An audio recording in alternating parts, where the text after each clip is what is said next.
Avvocato Ascoli, oggi possiamo dire che accendiamo il faro. Di che cosa tratta questo progetto? Il faro oggi è un gran giorno, 10 di dicembre, ricordiamocelo. Si apre il cantiere per la ricostruzione di questa palazzina abbandonata da anni, oramai degradata, e noi cerchiamo di la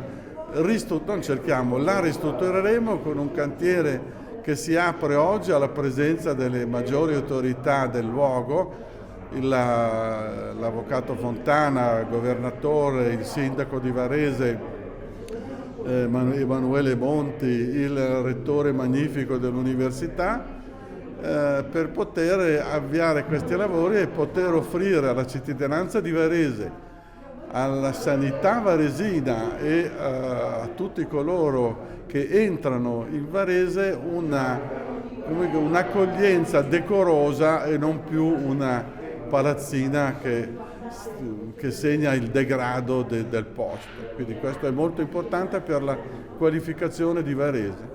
Tenete conto che tra l'altro cominceranno fra un po' anche i lavori